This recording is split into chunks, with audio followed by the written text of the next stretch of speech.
ஆனா தவறு என்கின்ற குற்றச்சாட்டை இப்ப நான் வைக்கலீங்கண்ணா. ஏன்னா நம்முடைய அறிக்கை மிக தெளிவாக இருக்கிறது. பாராளுமன்றத்தில் திமுக எம்பிக்கள் அங்கே பங்கேற்று அதானி மோடிஜி ஏன் நீங்க சொல்றீங்க, எந்த ஆதாரத்துல சொல்றீங்கிறது முதல் கேள்வி. இரண்டாவது கேள்வி, அப்ப எங்களுக்கும் அதானி நிறுவனத்திற்கும் தமிழக அரசுக்கும் தொடர்பு இல்லையா அப்படிங்கிறத மக்கள்கிட்ட தெளிவுபடுத்தணும். நாளைக்கு அதானி வந்து தமிழகத்துக்கு நான் 1 லட்சம் கோடி இன்வெஸ்ட் பண்றேன்னா யாராக இருந்தாலும் சிவப்பு கம்பளத்தை போட்டு வரவேற்கலாம். காரணம், தொழில் வருது, வேலை வாய்ப்பு வருது, மக்களுக்கு வேலை கிடைக்குது. நாங்கள் குற்றச்சாட்டு இதுவரை வைக்கலீங்கன்னா, நாங்கள் சொல்வது இல்லைன்னு நீங்க ஒத்துக்க, இல்லை இருக்கு, நீங்க அதானி கொடுத்துருக்கீங்க. அப்படி இருக்கும் பொழுது பாரதிய ஜனதா கட்சி ஆளுகின்ற மாநிலத்தில் அதானி கொடுத்திருக்கிறாங்க, அதனால ஃபேவர் பண்றாங்கன்னு நீங்க சொல்ற குற்றச்சாட்டுல எந்த உண்மை இருக்கிறது என்பதுதான் எங்களுடைய தொடர் கேள்வி. ஏன்னா முதலமைச்சர் அவர்கள் நான் அதானி சந்திக்கல அப்படிங்கிறார். நாங்கள் எங்கேயுமே முதலமைச்சர் அவர்கள் அதானியை சந்திச்சாங்க சந்திக்கலின்னு சொல்லவே இல்லை. முதலமைச்சரே வாலண்டியரா வந்து நான் அதானியை சந்திக்கவில்லை என்று நீங்க சொல்றனால, அப்ப உங்களை பொறுத்தவரை அதானியை சந்திக்கிறது தப்புன்னு நீங்களே சட்டமன்றத்துல உங்களுடைய உள்மனது சொல்லும் பொழுது, உங்கள் சார்பாக யாராவது சந்திச்சிருந்தா தப்பு தானே? நீங்க நான் சந்திக்கலின்னு சொல்றீங்க. ஆனால் முதலமைச்சருக்கு நாங்கள் வைக்கக்கூடிய கேள்வி, நீங்க சந்திக்கலின்னு சொல்றனால உங்க மருமகன் சந்திக்கலின்னு நீங்க சொல்றீங்களா? மறுபடியும் சொல்றாங்க, நான் சந்திப்பது தவறு கிடையாது. நாளைக்கு அதானி 1 லட்சம் கோடி கொடுக்குறேன்னா சந்திச்சு தான் ஆகணும். மாநிலத்தில் வாங்க பணம் கொடுங்க. நீங்களே வாலண்டியரா ஏன் நான் சந்திக்கலைங்க? அப்ப நான் அதானி வேற நான் வேற நீங்க சொல்லும் பொழுது உங்க குடும்பத்துல யாருமே சந்திக்கலையாங்கிறதா எங்களுடைய கேள்வி. நான் ரூம் நம்பரோட நான் சொல்றேங்கன்னா, முதலமைச்சர் சட்டமன்றத்தில் இல்லைன்னு சொல்லுங்க.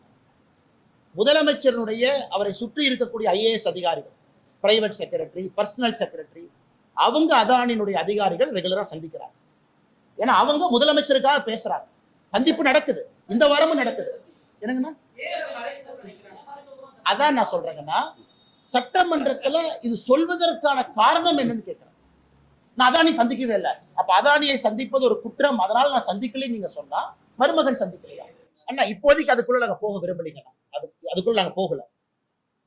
முதலமைச்சரையா வாலண்டியரா வந்து நான் சந்திக்கலன்னா, அமெரிக்காவில் ஒரு கோர்ட்ல அங்க இருக்கக்கூடிய அரசு நிறுவனம் ஒரு சார்ஜ் ஃபைல் பண்ணியிருக்காங்க. குறிப்பாக தமிழகம் அதில் குறிப்பிட்டிருக்காங்க. அதுல தமிழகத்தினுடைய மின்சார கொள்முதலை குறிப்பிட்டிருக்கிறாங்க. இங்க நடந்திருக்குன்னு சொல்றாங்க. பாரதிய ஜனதா கட்சியினுடைய தொடர் குற்றச்சாட்டு, உங்களுக்கு அது ஜூரிஸ்டிக்ஷன் இல்லைங்கிறது நம்ம குற்றச்சாட்டு. அமெரிக்கால இருந்து நீங்க எங்களுக்கு சொல்ற, அது உங்க ஜூரிஸ்டிக்ஷனே கிடையாது. எங்க நாட்டுல பிரச்சனை இருந்தால் நாங்கள் அதை பார்த்துக்கிறோம். யாரு வேணாலும் ஒரு மெட்ராஸ் ஹைகோர்ட்ல கம்ப்ளைண்ட் கொடுக்கட்டும், தமிழ்நாட்டில் டிவிஎஸ்சியில் போய் கம்ப்ளைண்ட் கொடுக்கட்டும், நாங்க விசாரிக்கிறோம். அதுதான் நம்மளுடைய அந்த குற்றச்சாட்டு. முதலமைச்சர் வாலண்டியரா வந்து இல்லை இல்லை இல்லைன்னு சொல்றதுதான் நீங்க கேட்பது போல் சந்தேகம் எழுதா அப்படின்னு கேட்கிறீங்க. நான் முதலமைச்சருக்கு சொல்றது, நீங்க சட்டமன்றத்துல மக்கள் மன்றத்துல நான் சந்திக்கலன்னு நீங்க சொல்றீங்க.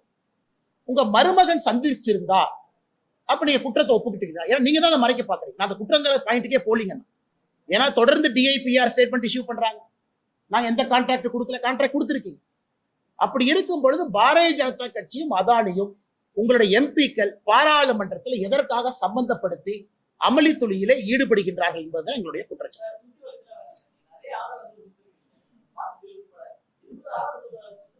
முதலமைச்சர் இல்லைன்னு சொல்றோம், சுவாரஸ்யம் இருக்கணும்.